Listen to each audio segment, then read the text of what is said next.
avec tous les anges, le maître des hommes qui vient chez toi. Dieu qui se donne à tous ceux qui l'aiment. Oh, venez, adorons-le. Oh, venez, adorons-le. Oh, venez, adorons-le. Christ, le Seigneur. Oh, oui, adorons-le.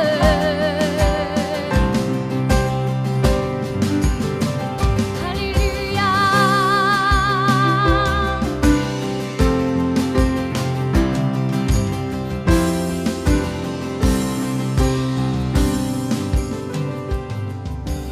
Peuple fidèle, en ce jour de fête, proclame la gloire de ton Seigneur.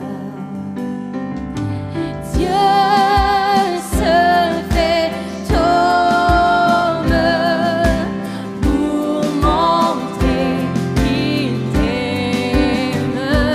Oh, venez, adorons-le. Oh, venez,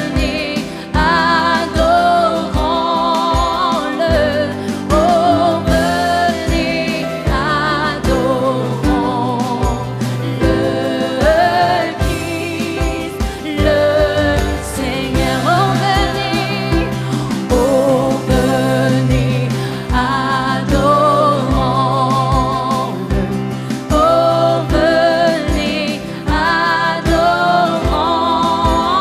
Oh, venez, adorons-le. Oh, venez, adorons-le.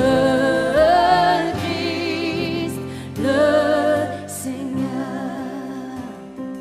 Oh, venez, adorons-le. Oh, venez, adorons-le. Oh, venez, adorons-le. Christ, le Seigneur.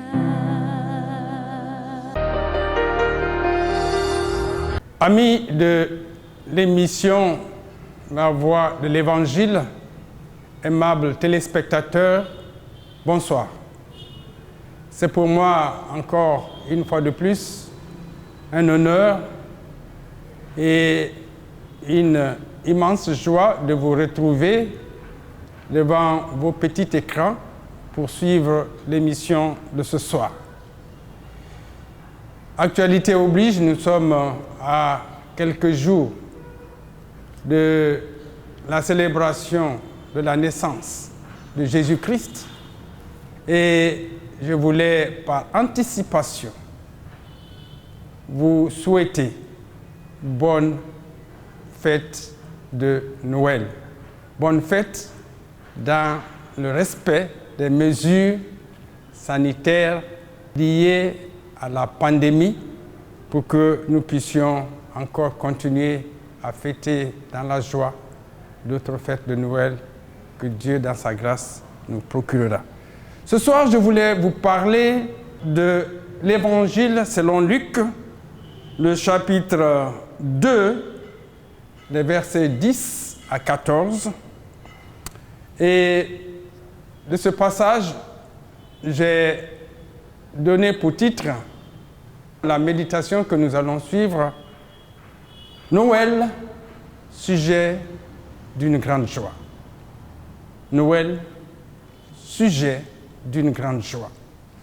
Je voulais vous inviter à lire avec moi le passage donc, que j'ai cité, qui se trouve être l'évangile de Luc, chapitre 2, à partir du verset 10 jusqu'au verset 14.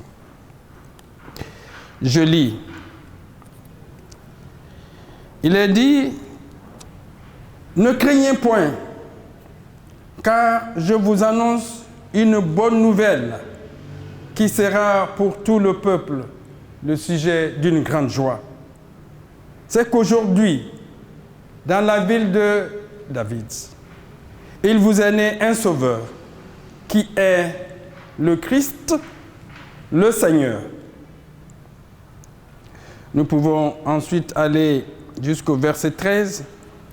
Il est dit, « Et soudain, il se joignit à l'ange, une multitude de l'armée céleste, louant Dieu et disant, « Gloire à Dieu dans les lieux très hauts et paix sur la terre parmi les hommes qu'il agrée. » Que Dieu bénisse cette lecture.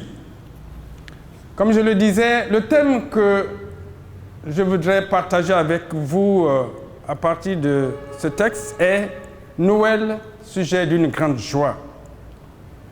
Prions. Père, nous voulons te remercier de l'opportunité que tu nous donnes encore de pouvoir parler, de pouvoir annoncer ce que représente véritablement Noël.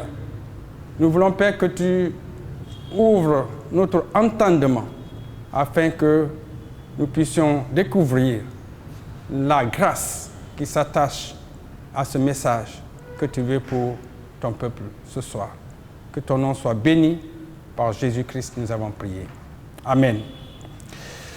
Combien de personnes disent ne plus avoir de joie dans leur vie?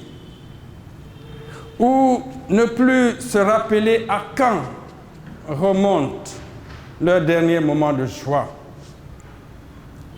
Les difficultés économiques, financières, les difficultés de famille, les difficultés de couple, les difficultés professionnelles ont fini par voler les derniers motifs de joie à l'homme. Combien de personnes ont envie de s'écrier avec le psalmiste qui nous fera voir le bonheur? À l'époque du Seigneur, l'environnement n'était pas meilleur que de nos jours. Je suis même certain que les conversations qu'entretenaient ce jour les bergers qui passaient la veille de la nuit de Noël n'étaient pas des conversations réjouissantes. En effet, leur statut social de berger les mettait d'office en marge de la vie de la société juive, avec son cortège de peines, de tracasseries. Quand je regarde notre monde, quand je parcours cette ville de Conakry et des villes de l'intérieur, combien de nos jours sont ces hommes et ces femmes victimes d'exclusion, marginalisés, en proie au désespoir, à la violence, des systèmes et des modèles de gouvernance dans nos pays. Ma prière pour cette catégorie d'hommes et de femmes ce soir est de demander à Dieu de vous apporter tant de bonheur, de joie et de réconfort en ces temps de Noël par Jésus, le Sauveur de l'humanité. La parole de Dieu nous dit dans le texte que nous avons lu, l'ange leur dit, ne craignez point, car je vous annonce une bonne nouvelle qui sera pour tout le peuple le sujet d'une grande joie. Ce fut quelque chose de formidable. Aujourd'hui, c'est le même message que nous venons communiquer au monde. Il y a une bonne nouvelle d'une grande joie pour toi qui n'espère peut-être plus rien de ta vie. Cette bonne nouvelle, c'est la naissance du Sauveur. La naissance du Sauveur. À la nouvelle de la naissance de Jésus, le Sauveur, c'était l'effervescence, la joie, même dans les cieux. En effet, le texte que nous dit, à partir du verset 13, quand l'ange a annoncé la naissance de Jésus, au verset 13, il est dit « Et soudain, autour ou dans le ciel, dans le firmament, il apparut une cohorte, une multitude de l'ange, des anges, de l'armée céleste, louant Dieu et disant « Gloire à Dieu dans les cieux et paix sur la terre parmi les hommes qu'il agrée. » Le ciel était en effervescence. Le ciel était dans la joie. Le ciel était dans l'allégresse à cause de la naissance du Sauveur de l'humanité. Frères et sœurs, à la suite, je voulais vous exhorter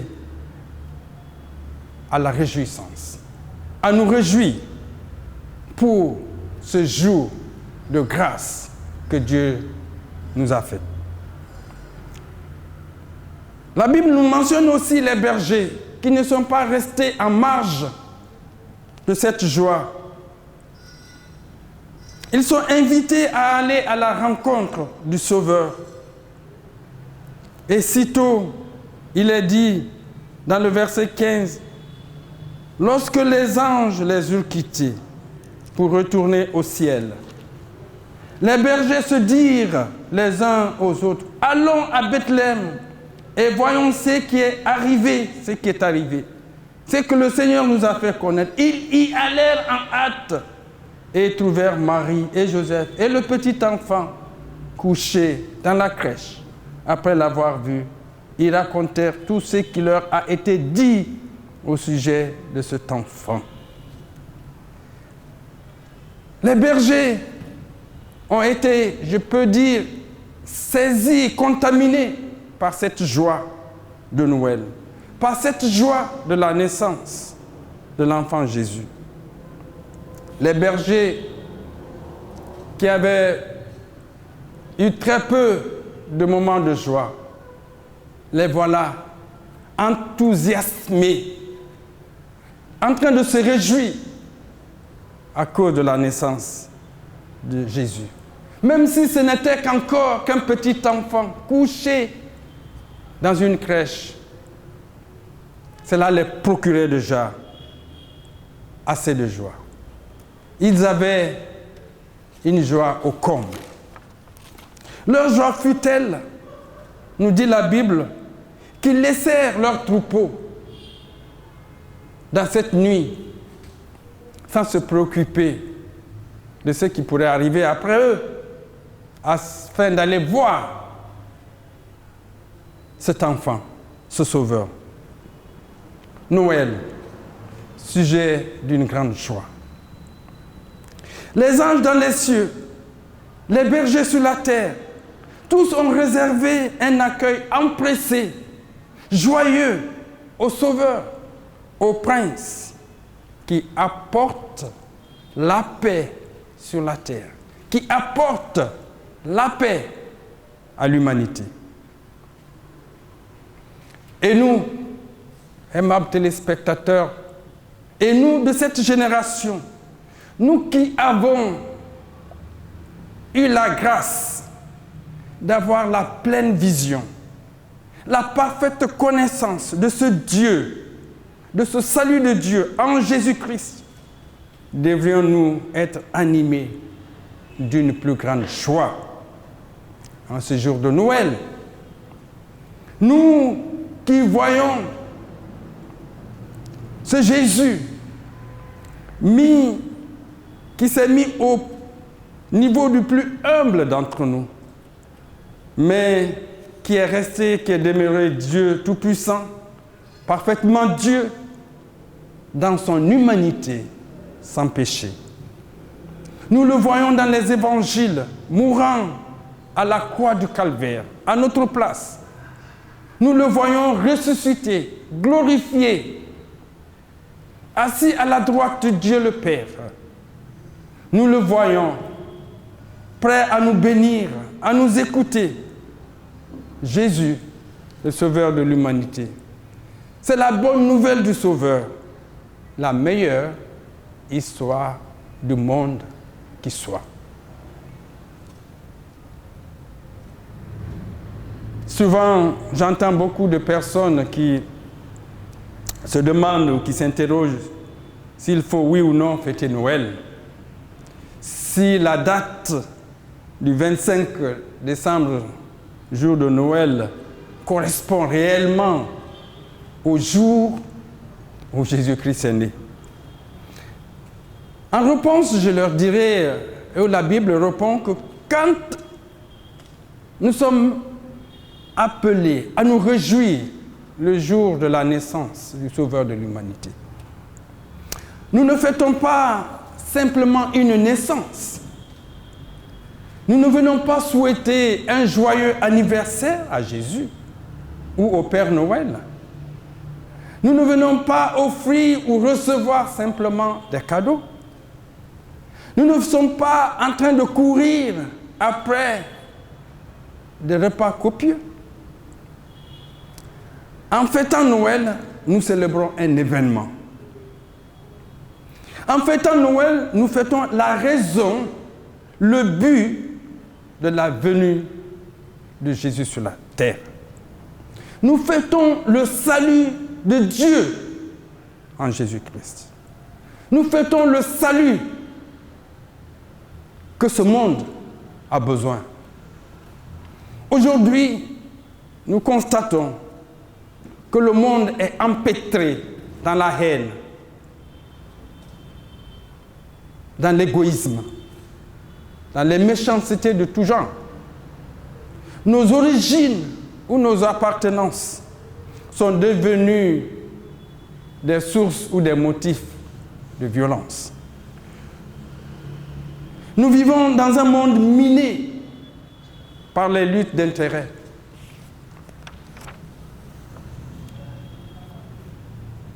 Et lorsque nous fêtons Noël, lorsque nous sommes dans la joie de fêter Noël, nous accueillons ou nous fêtons Jésus, le Sauveur qui détient la solution à tous ces maux. Et d'autres, il se présente comme ton Sauveur personnel ce soir. Il est dit qu'il sera le sujet d'une grande joie pour tout le peuple, y compris toi. Si la vie t'a volé tant de joie, je t'encourage à aller à sa rencontre, à la rencontre de ce Sauveur, le Christ. Jésus demeure le sujet d'une grande joie pour tout le peuple.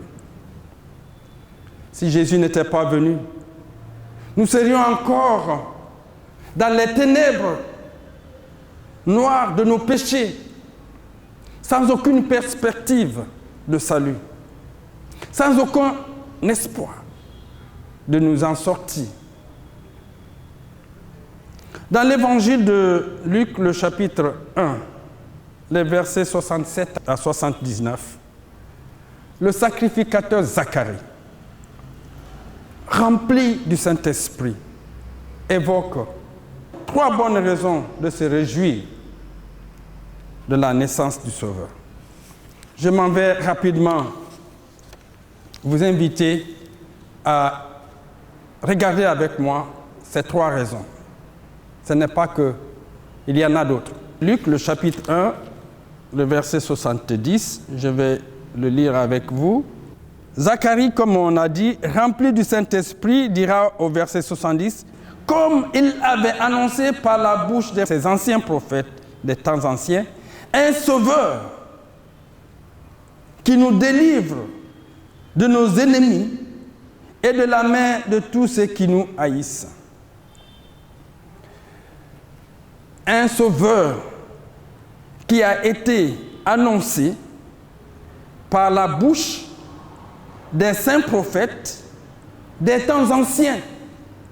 La venue de Jésus-Christ, le Sauveur de l'humanité, était une promesse faite par Dieu depuis les temps anciens. La plus ancienne prophétie touchant l'origine tribale de ce Sauveur remonte à Genèse, le chapitre 49, le verset 10. Soit 1400 ans avant notre ère.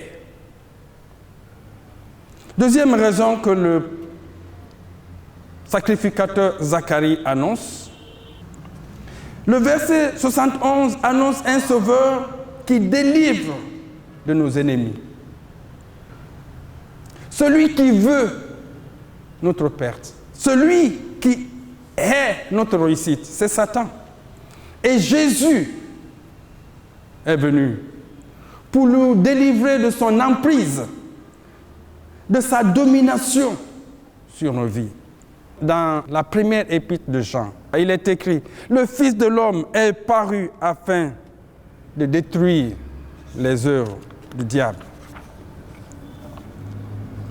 Troisième et dernière raison que je trouve dans ce cantique du sacrificateur Zacharie, c'est à partir du verset 73 jusqu'au verset 79.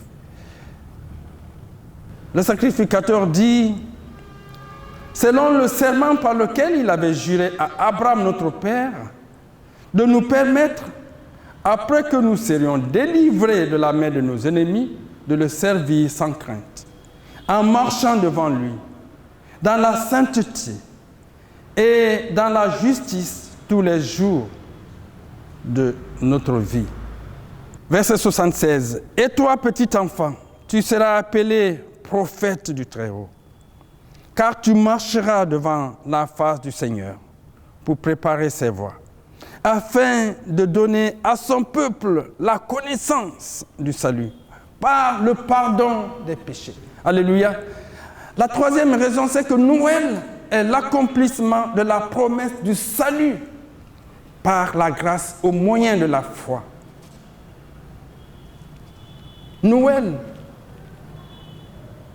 c'est le moyen, l'accomplissement du salut au moyen de la foi, par la grâce en Jésus-Christ. Noël, c'est un temps, c'est le début de l'alliance de la grâce. Nous pouvons désormais servir Dieu sans crainte.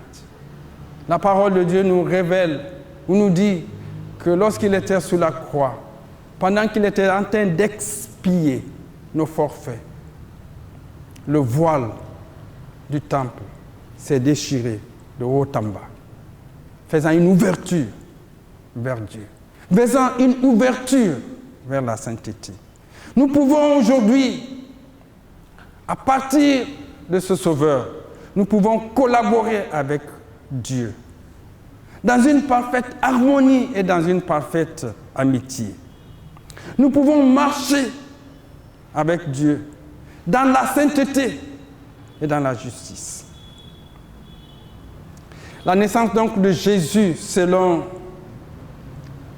ce texte de Zacharie, selon les paroles de ce sacrificateur, le dernier sacrificateur peu avant la naissance de Jésus. Je disais que ces paroles réalisent et accomplissent la pleine restitution de notre vocation humaine. Pourquoi nous avons été créés avec Dieu? Créés à l'image de Dieu, pour être amis de Dieu, pour marcher avec lui. La naissance de Jésus réalise et accomplit la pleine restauration de notre position d'hommes et de femmes créés à l'image de Dieu afin de marcher avec lui, d'accomplir sa volonté et de manifester ses œuvres de lumière qu'il a préparées d'avance afin que nous les accomplissions. Voilà quelques raisons pour lesquelles Noël est un sujet de joie. Amis téléspectateurs, vous qui m'écoutez ce soir,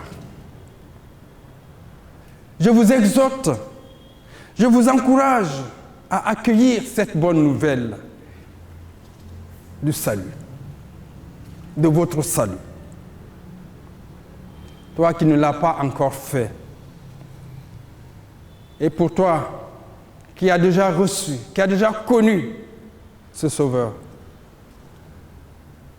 je voulais t'exhorter à approfondir ta relation avec Jésus, afin de te fortifier dans ce salut par Jésus-Christ. C'est alors que tu seras envahi d'une joie inexplicable. Tu vivras une nouvelle dimension, une nouvelle expérience radieuse et glorieuse des enfants de Dieu. Tu seras à mesure de surmonter et de dominer les circonstances négatives de la vie à cause de la présence de ce Sauveur dans ta vie par le Saint-Esprit.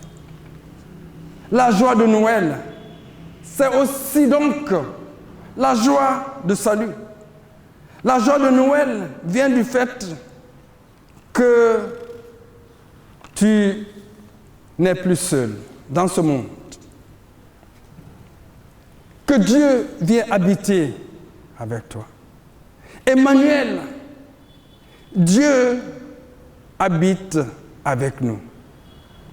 Dieu vient à notre rencontre. Et comme nous lisons dans la Bible, pas pour un jour, pas pour 2 jours. Il vient habiter avec nous jusqu'à la fin du monde. La joie de Noël, c'est de savoir que tu es aimé de Dieu, d'un amour sans égard. Alors, amis téléspectateurs, je vous invite tous ensemble à fêter, à nous réjouir de cette joie du salut en Jésus-Christ. Joyeuse fête de Noël, bonne fête de Noël, dans la sécurité, dans le respect des mesures barrières.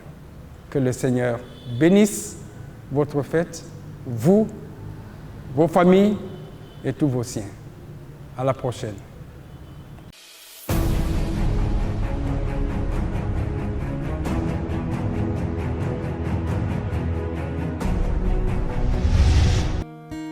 Oh, viens bientôt, Emmanuel.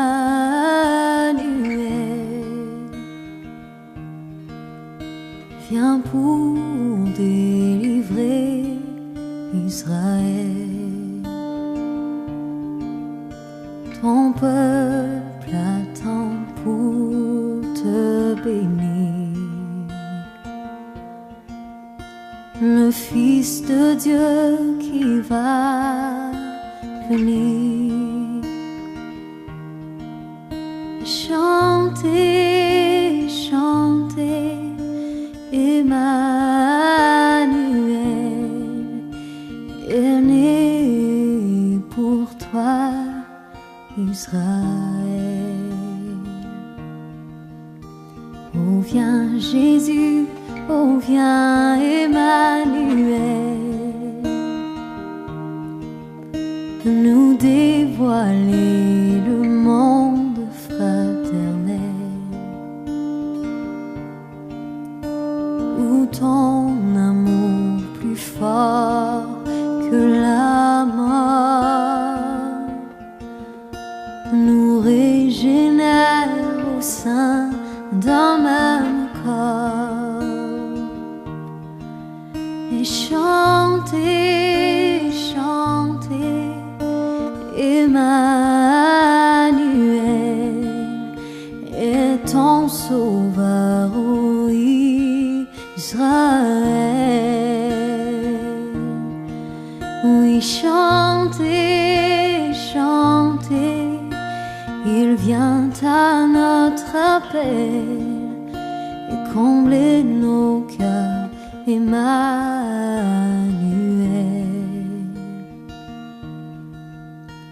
Oh, viens Jésus, où toi, notre roi. Viens nous rassembler dans ta joie. Que tous les hommes en tout lieu voient et saluent le Fils de Dieu. Chantez, chantez, Emmanuel est né pour toi, Israël. Oui, chantez, chantez, il vient à notre appel, combler nos cœurs, Emmanuel.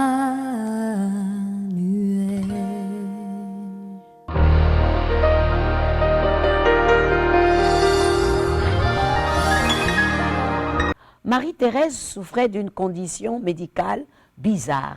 Les médecins ne comprenaient pas, mais ils avaient décrété qu'elle ne pouvait pas avoir d'enfant. Pas du tout. Mais Dieu lui a décidé autrement. Regardez ce miracle. Bonjour Marie-Thérèse Bonheur. Vous avez une histoire de santé assez bizarre, mais en même temps tragique. Qu'est-ce que c'était exactement? À 9 ans, j'ai eu mes règles et je les ai perdues à l'âge de 18 ans. Sans savoir pourquoi, ne pas comprendre. Et jusqu'à l'âge de 28 ans, je me suis encore posé des questions. Pour une femme qui n'a pas de règles, il y a un problème, il y a un truc qui se passe. Et comme mon mari, c'est quelqu'un qui prie beaucoup. Et j'étais une femme rebelle, qui aimait sortir, qui aimait faire la fête. Et mon mari n'était pas trop d'accord. Alors, de temps en temps, je le suivais à l'église, dans les réunions de prière, mais ça me faisait sans conviction. Et c'est un beau jour, là, il m'a parlé d'avoir un enfant. Je me suis posé la question, avoir un enfant, déjà, je n'ai pas de règles, comment je peux avoir un enfant? Là, j'ai demandé pour aller voir un spécialiste quand même, pour voir qu'est-ce qui se passe dans ma vie.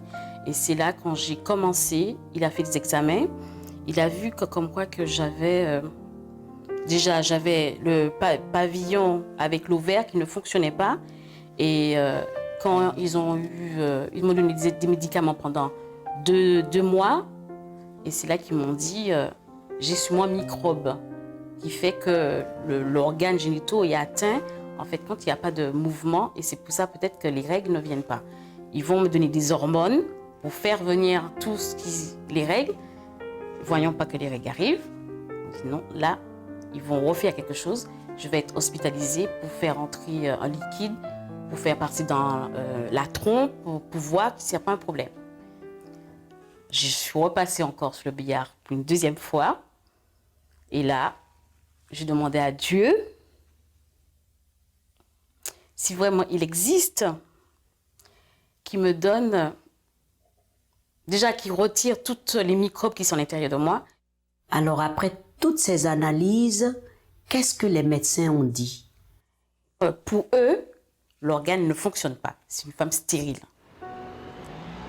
Après la deuxième opération, j'ai mis mes genoux par terre et c'est là que je dis, Dieu, si tu existes, regarde-moi même maintenant ce soir et dis-moi franchement, qu'est-ce que j'ai fait pour en arriver là? Qu'est-ce que j'ai fait de mal? Parce que moi aussi, je veux avoir cet enfant. Et je lui dis, si tu me donnes cet enfant, là, je suivais tous tes commandements et je me donne totalement à toi. Et le lendemain, le médecin est passé me voir en me disant, Madame Bonheur, je peux vous dire que vous n'aurez pas d'enfant. Je sais qu'il y a un Dieu qui existe. Je sais que j'aurai un enfant.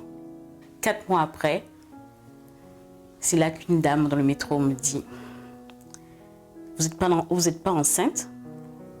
J'ai fait non, je ne suis pas enceinte. Je suis sûre de moi, je ne suis pas enceinte. Une autre dame à la mairie de Gennevilliers qui me dit, Marie-Thérèse, tu sais, j'ai eu 4 enfants. Je suis sûre de moi que tu es enceinte. J'ai dit bon, c'est la deuxième personne qui me répète ça, je vais quand même aller voir, ne pas rester vraiment sur moi-même. Je téléphonais au médecin, Il m'a dit, comme je sais que vous pleurez tous les mois, je préfère que vous passiez me voir. Il m'a dit, je vais faire une écho pour voir vraiment qu'est-ce qui se passe.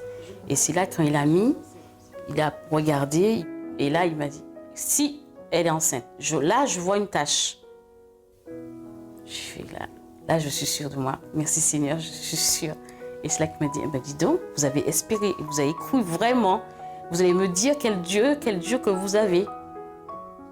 Pour l'instant, là, je sais que mon Dieu, il existe. Et après, j'ai donné ma vie au Seigneur sans rechigner, sans faire quoi que ce soit. Et j'ai suivi mon mari tous les jours jusqu'à présent. Comment s'est passée la grossesse et l'accouchement? J'ai pas eu de contraction, j'ai pas eu de douleur, rien du tout. Et c'est là qu'ils m'ont dit qu'ils vont me piquer parce que j'ai toujours le col fermé. Ça venait pas, je sentais pas de contraction, je sentais rien du tout. Le col était toujours fermé. J'ai dit alors là, je vais rester longtemps. Et c'est vers les 16 heures, là, la sage-femme m'a dit, là, je vois à peu près, là, c'est 3 doigts. On peut espérer que vous allez accoucher pas longtemps. Arrivé 18h30, là, elle m'a dit, là, vous allez accoucher. J'ai senti. Et au moment qu'elle venait pour m'accoucher, on voyait la tête du bébé. Et à un moment, il m'a dit, ne poussez plus parce qu'il y a un problème. Là, je suis commencé à me paniquer, en fait, et j'ai commencé à perdre totalement de souffle, tout, parce que Tessa avait le cordon ombilical autour du cou. Et j'ai pas entendu le bébé. Quand on a enlevé le bébé, j'ai pas entendu le cri, rien du tout. Ils sont partis tout de suite avec elle. Et moi, je suis restée toujours sur la table d'opération. Alors du coup, j'ai eu beaucoup de sang, comme une hémorragie après l'accouchement. Vous avez eu peur? Très peur que je suis tombée dans les pommes après. Et qu'est-ce qui s'est passé? Après, mon mari a accompagné la sage-femme et les puéricultrices pour voir le bébé, où on était, ce qu'elle criait, tout. Effectivement, comme le cordon ombilical était 2 fois tourné dans son cou, et elle était toute violette. Alors du coup, on faisait des tests sur elle pour voir si elle revenait vraiment à elle, avec les cris. Moi, j'ai pas eu de... C'est lui après qui me racontait. Et le lendemain, à 9h30, là, j'ai demandé pour voir mon bébé. Parce que j'ai accouché à 18h30.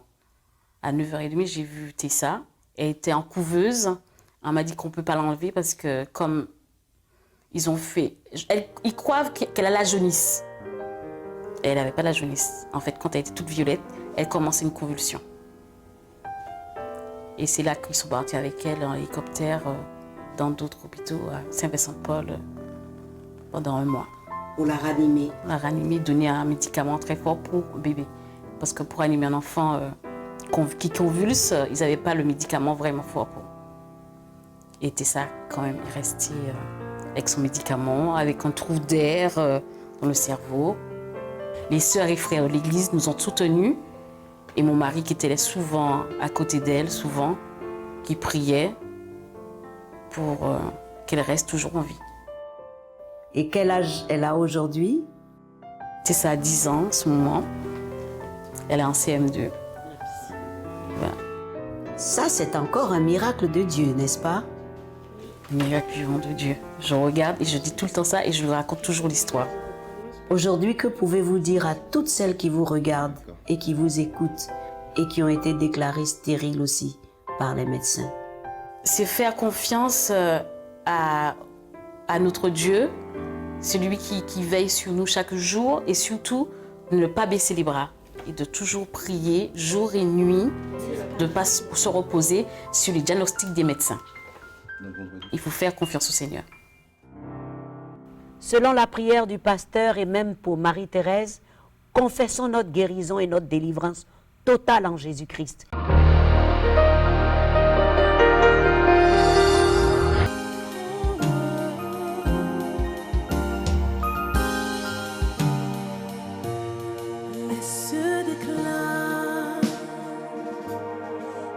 De la gloire, et tous ici bas viendront louer, chanter ses merveilles,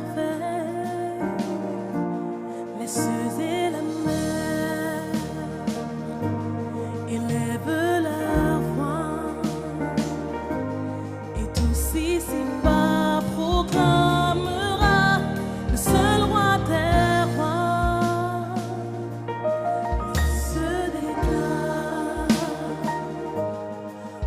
de la gloire.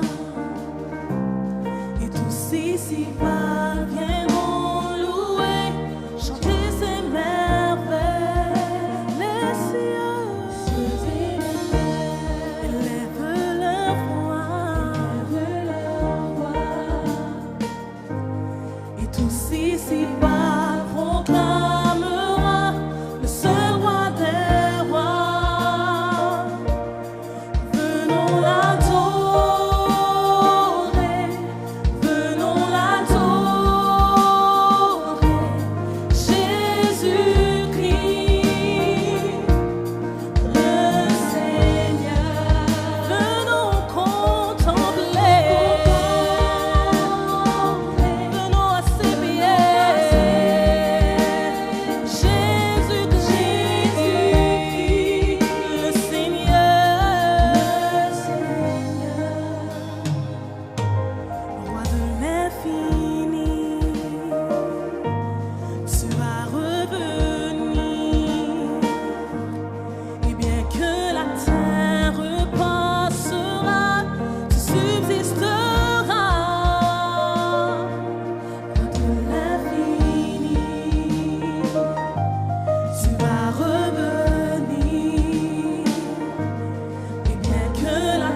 une vierge attendrait un enfant qu'on appellerait spirituellement parlant le Fils de Dieu.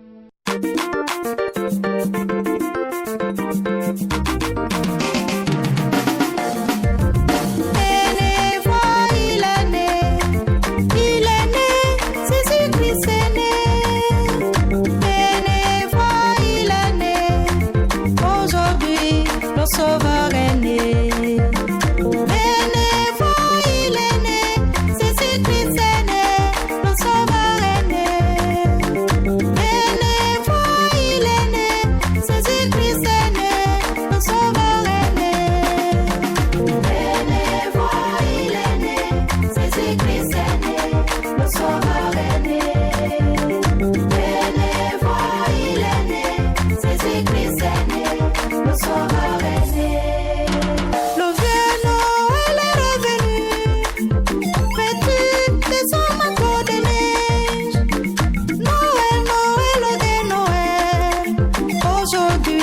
Le Sauveur est né. Venez voir, il est né. Jésus-Christ est né. Le Sauveur est né. Venez voir, il est né. Jésus-Christ est né. Le Sauveur est né.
Devant le mystère de l'enfant Jésus, reconnais ton roi, pauvre pécheur, coupable, Jésus est né pour toi. Venez voir, il est né, Jésus-Christ est né, le Sauveur.